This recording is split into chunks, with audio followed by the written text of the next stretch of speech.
You will not be punished for your anger. You will be punished by your anger. Those words hold a powerful truth. Anger doesn't wait for karma. It does its damage the moment we let it take control.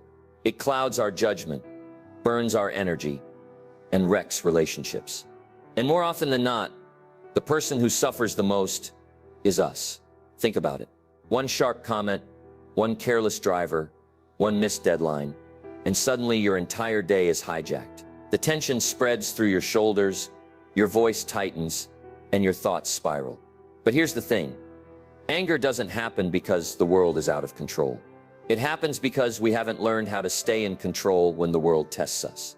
Today I'm going to walk you through the art of never getting angry, not through denial or fake positivity, but by developing emotional strength, clarity, and presence. We'll explore the principles that will help you turn frustration into fuel, learn from setbacks, and choose calm, even when everything around you feels chaotic. This isn't about being passive or letting people walk all over you. This is about reclaiming your power. The kind of power that shows up in how you respond when life doesn't go your way. Because the truth is, when you master your response, you master your reality. Stay with me for the next few minutes as I show you how. Let's dive in.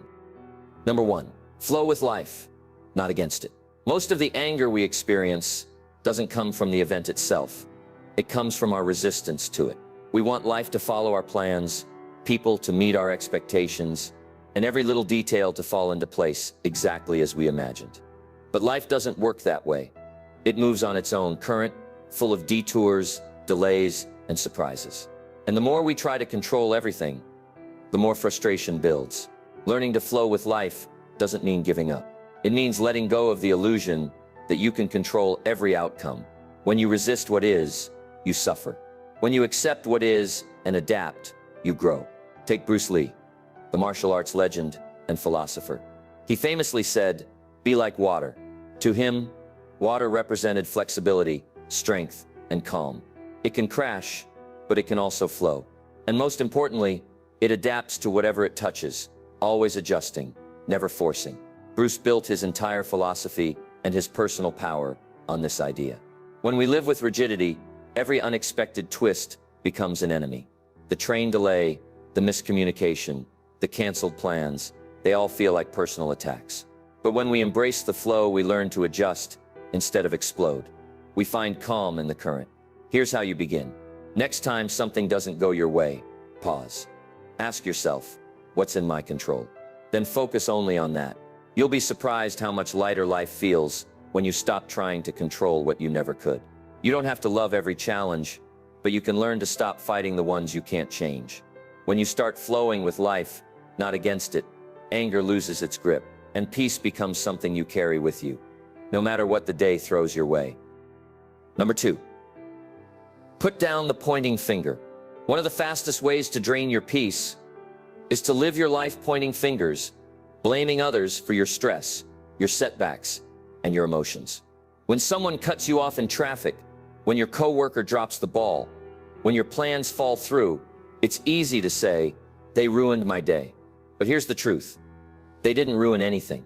You gave them the power to them. Blame feels satisfying in the moment. It gives us a target for our frustration.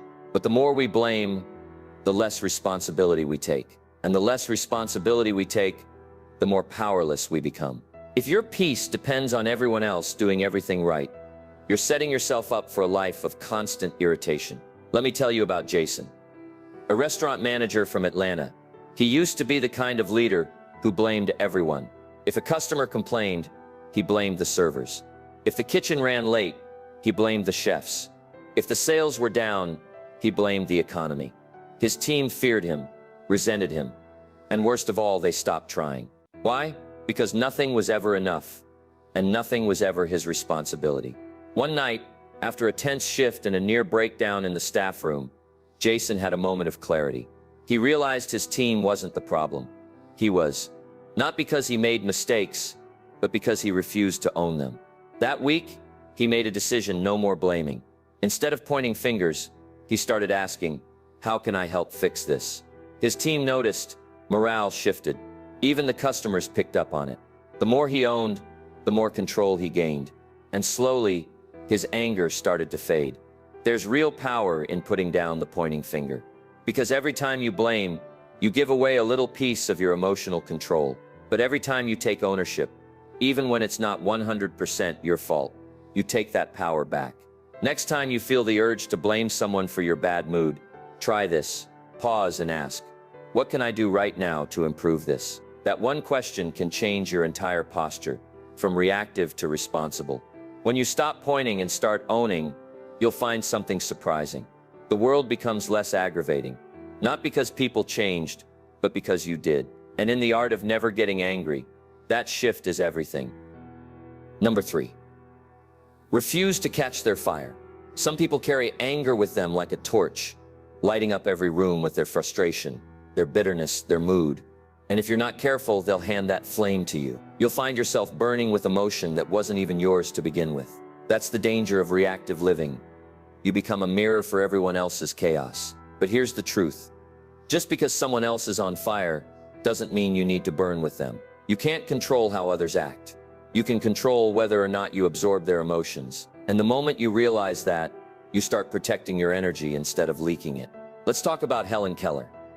Most people know her as the deaf-blind woman who became an author, speaker, and symbol of perseverance. But fewer realize how many people projected doubt, ridicule, and even anger toward her success. She was mocked by critics, dismissed by institutions, and underestimated at every turn. Yet she didn't spend her life arguing, proving people wrong with rage, or retaliating with bitterness. Instead, she focused her energy inward toward growth, learning, and influence. She refused to carry the fire others tried to throw at her.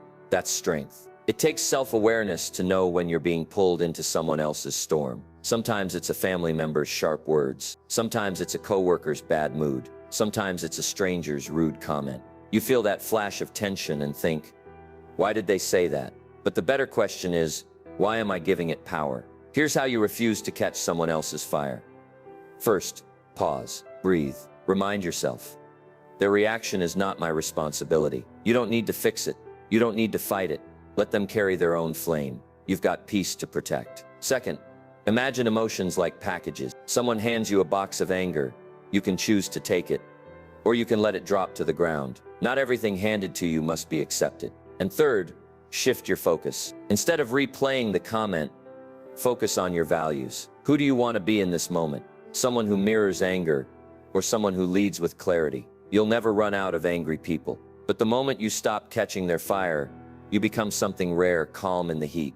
And that's where true power lives. Number 4, let go or be dragged.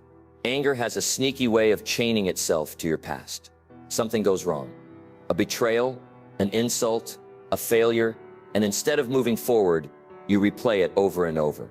You carry it around like a badge, thinking it gives you strength. But really, it's just weight. And if you don't let go, you don't move. You just drag it into every conversation, every decision, every quiet moment. Here's the truth. Holding on doesn't protect you, it punishes you. Imagine trying to climb a mountain with a backpack full of rocks.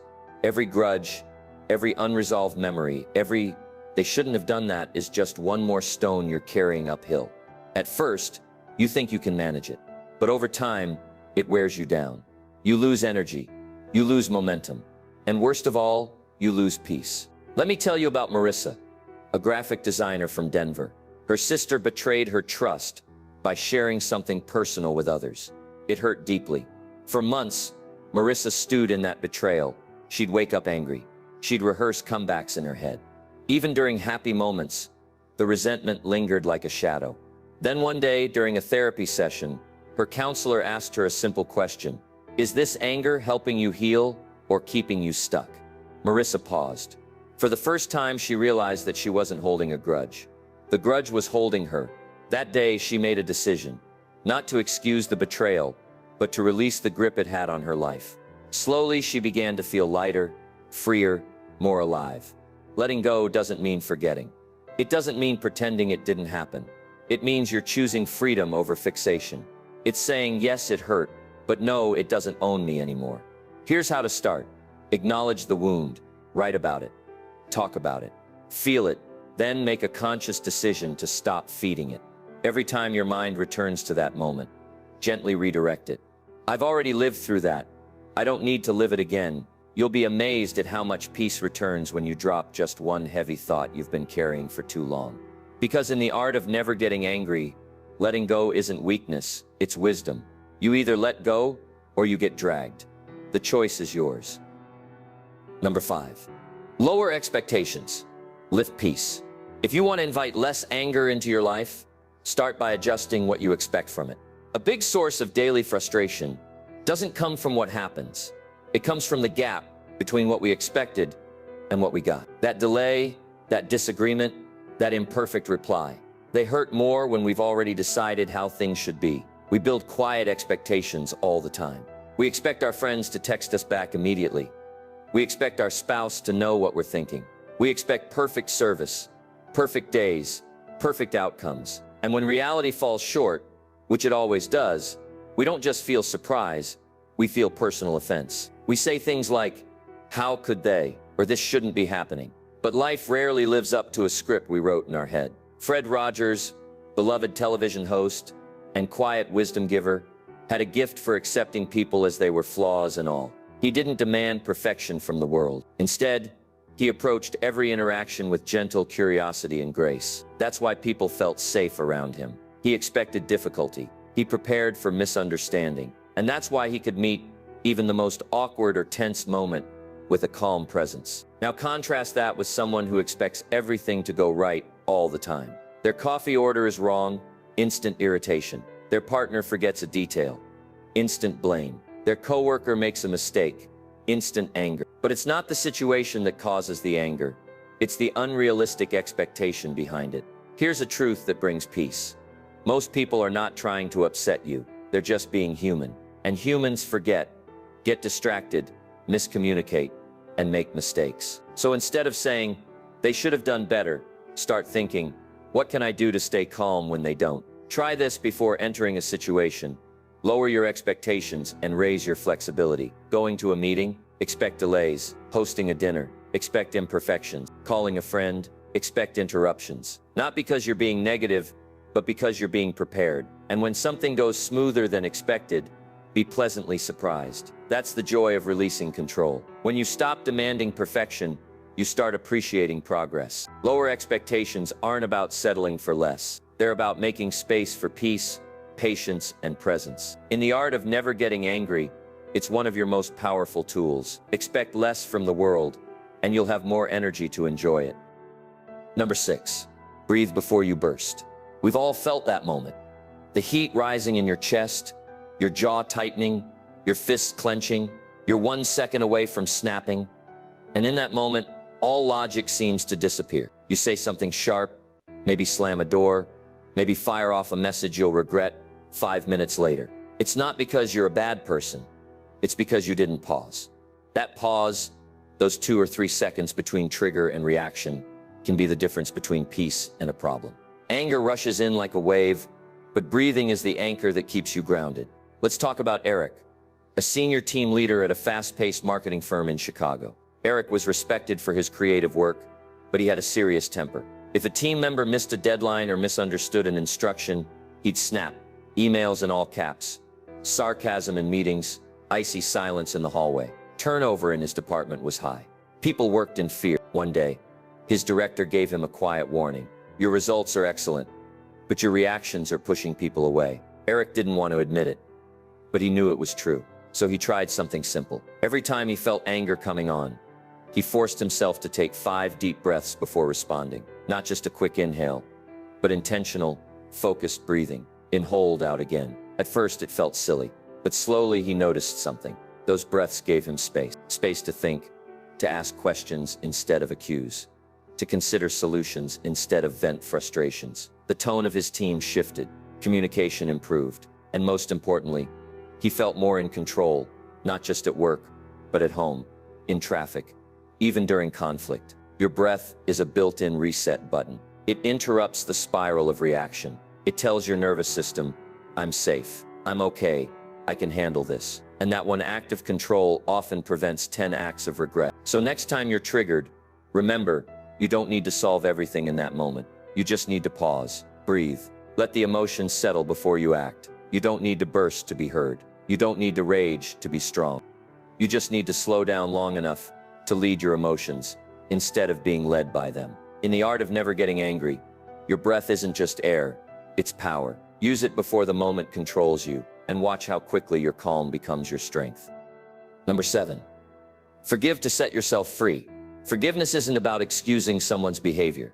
It's not about pretending it didn't hurt or giving someone a free pass. Forgiveness is about freedom. Yours. Because when you refuse to forgive, you're not holding them captive. You're holding yourself. Anger that lingers from betrayal, criticism, or disappointment doesn't just sit quietly in the background. It simmers. It seeps into your thoughts, your tone, your posture. It tightens your chest, narrows your perspective, and eats away at your peace, day after day. Let me share the story of Maya Angelou, renowned poet, author, and activist. Maya's early life was marked by trauma, injustice, and profound pain. She had every reason to live in anger, but instead she chose healing.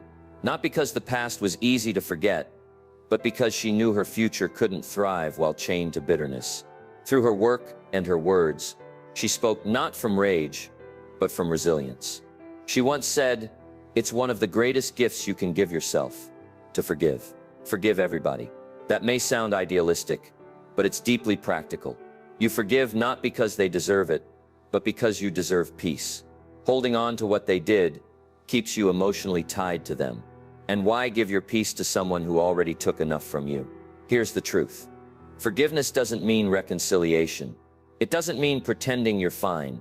It means choosing not to let their actions define your future. It's saying, "I may never get an apology, but I refuse to stay stuck." Try this.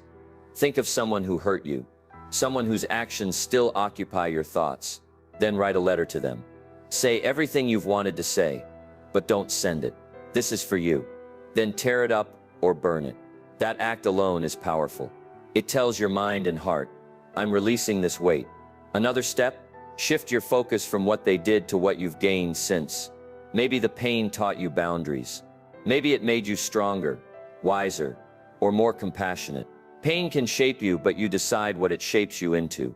And remember, forgiveness is a process, not a moment. Some wounds take time. Be patient with yourself. The point isn't to forget. The point is to stop bleeding. In the art of never getting angry, forgiveness is your release valve. It untangles your heart from the past and makes space for peace. When you forgive, you don't lose power. You take it back. One breath, one decision at a time. Number 8. Reframe the bad moment. Sometimes it's not the situation that causes anger. It's the story we tell ourselves about it.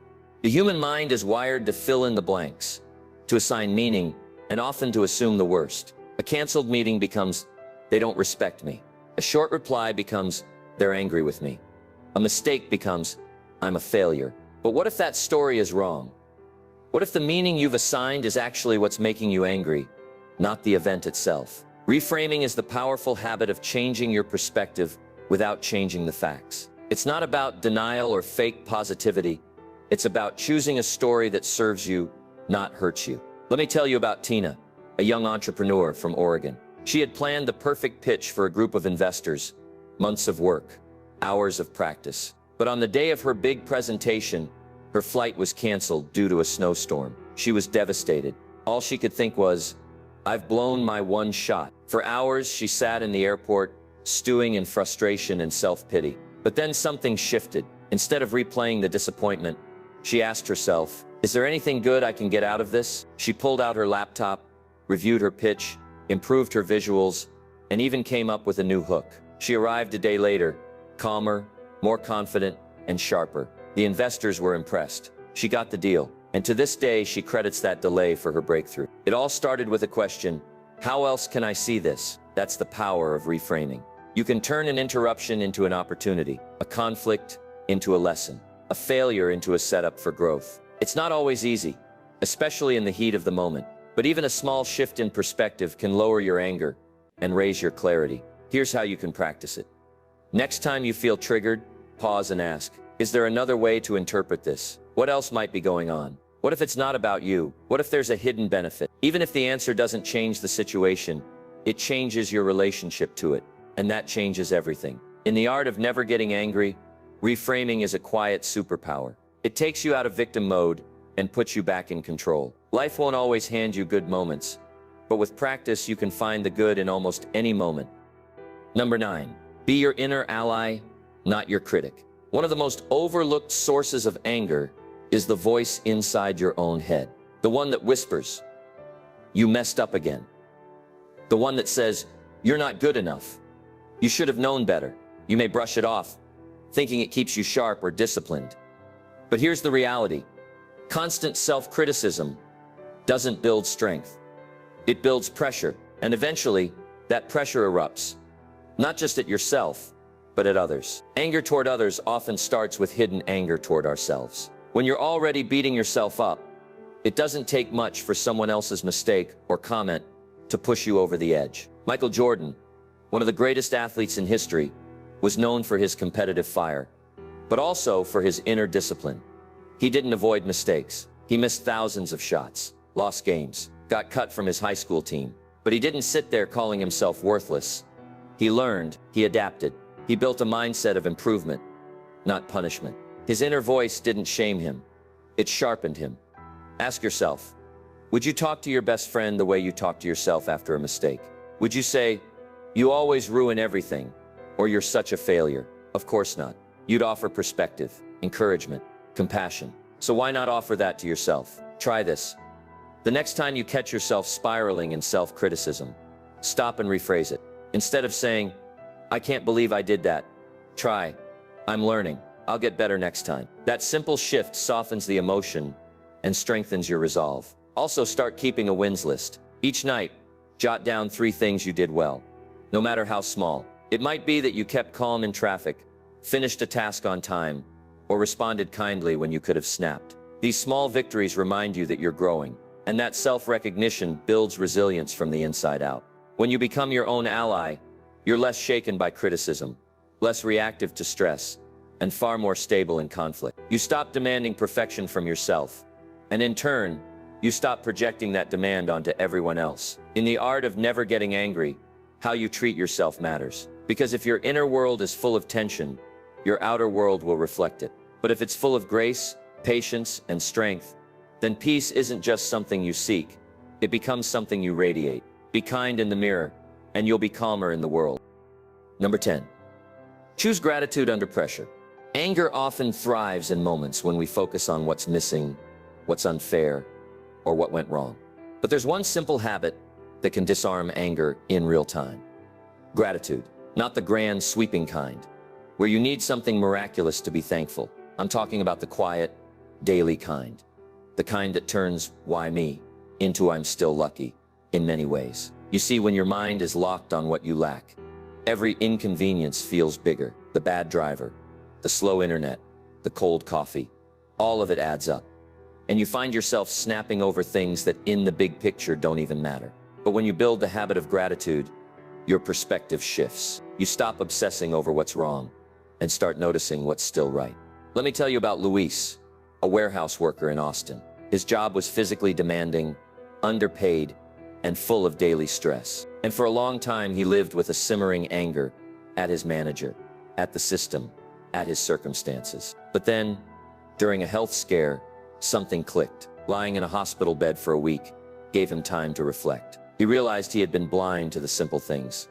The fact that his legs worked, that he had a son who hugged him every morning, that he had another day to try. When he returned to work, nothing had changed, but he had. Every morning before his shift, he wrote down 3 things he was grateful for. Some days, it was his lunch. Some days, just clean air. But slowly, the anger faded. He still faced challenges, but he carried something stronger than frustration. He carried perspective. Gratitude isn't a trick, it's a shift in attention. It doesn't ignore the bad, but it makes room for the good. And in that space, anger loses its grip.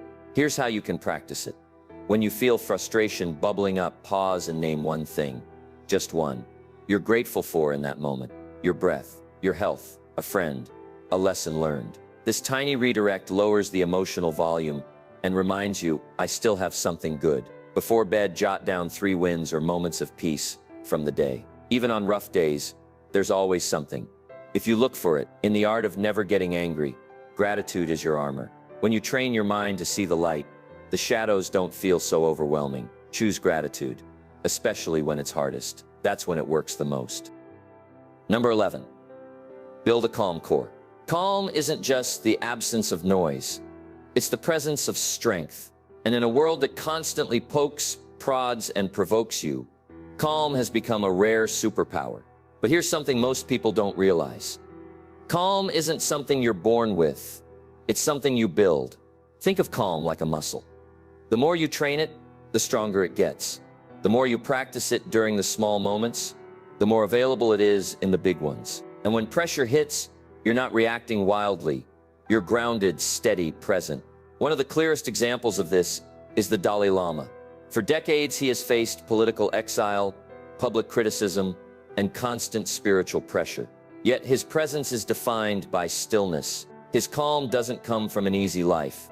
It comes from inner discipline.